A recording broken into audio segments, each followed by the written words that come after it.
یہ ذوالحجہ کا مہینہ ہے، اس مہینے کے جو شروع کے 10 دن ہیں ان کی بڑی فضیلت ہے۔ میرے دوستو، حضرت حفصہ رضی اللہ تعالی عنہ فرماتی ہیں کہ اللہ کے رسول صلی اللہ علیہ وسلم ہمیشہ 4 کام کیا کرتے تھے، ہمیشہ 4 کام کرتے تھے اللہ کے رسول۔ نمبر 1، فجر کی 2 رکعت فرض سے پہلے 2 رکعت سنت ادا کرتے تھے، جن کی بڑی اہمیت ہے، اتنی اہمیت ہے کہ اللہ کے رسول فرماتے ہیں یہ 2 رکعتیں دنیا و ما فیہا سے بہتر ہیں۔ نمبر 2، اللہ کے رسول صلی اللہ علیہ وسلم ہمیشہ یوم عاشورہ کا روزہ رکھتے تھے، یعنی 10 محرم الحرام کا روزہ رکھتے تھے۔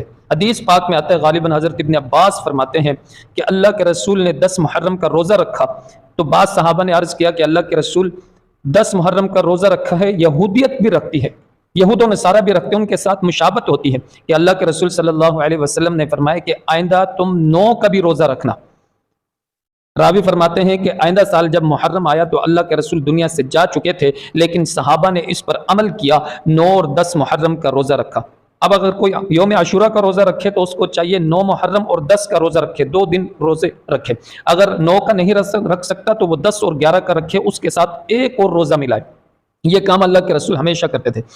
اور حضرت حفصہ فرماتی ہیں کہ اللہ کے رسول تیسرا کام، ہمیشہ اللہ کے رسول ایام بیز کے روزے رکھا کرتے تھے۔ یہ ایام بیز کے روزے ہر مہینے کی 13، 14، 15 تاریخ کا روزہ رکھتے تھے۔ میرے دوستو، آدم علیہ السلام نے بھی یہ روزے رکھے، اللہ کے رسول ہمیشہ یہ روزے رکھتے تھے۔ اور حدیث پاک میں آتا ہے جو شخص ایام بیز کے روزے رکھے، ہر مہینے کی 13، 14، 15 تاریخ کا روزہ رکھے تو وہ ہمیشہ روزے رکھنے والا شمار ہوگا۔ اور چوتھا، اللہ کے رسول جو کام کرتے تھے، اللہ کے رسول صلی اللہ علیہ وسلم 1 ذوالحجہ سے 9 ذوالحجہ تک یہ روزے رکھتے تھے۔ ذوالحجہ کے شروع کے جو 10 دن ہیں ان میں اللہ کے رسول روزہ رکھتے تھے، 10ویں دن قربانی کرتے تھے، شروع کے 9 دن روزہ رکھتے تھے۔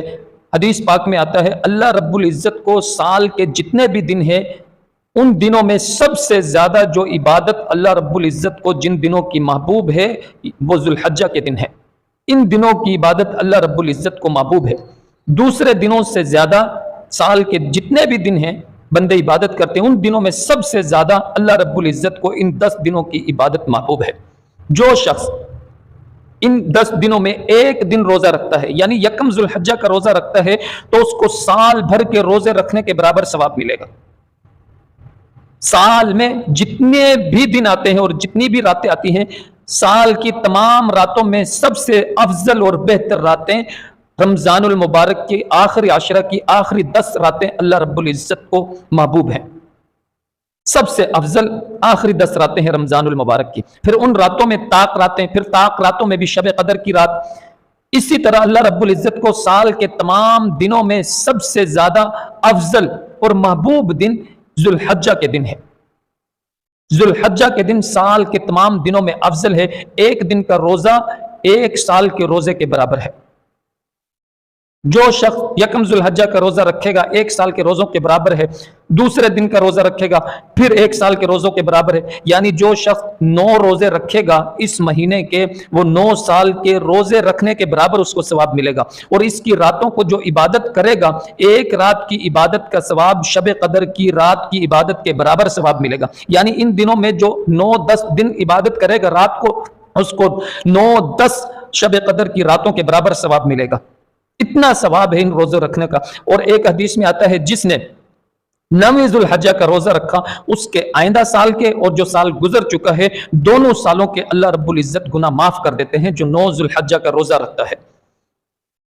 تو ان دنوں کی عبادت بہت اہم عبادت ہے۔ یہ ذوالحجہ کا مہینہ، یہ جو 10 دن ہے افضل دن ہے، ان میں ہمیں چاہیے کہ ہم اللہ رب العزت کی عبادت کریں۔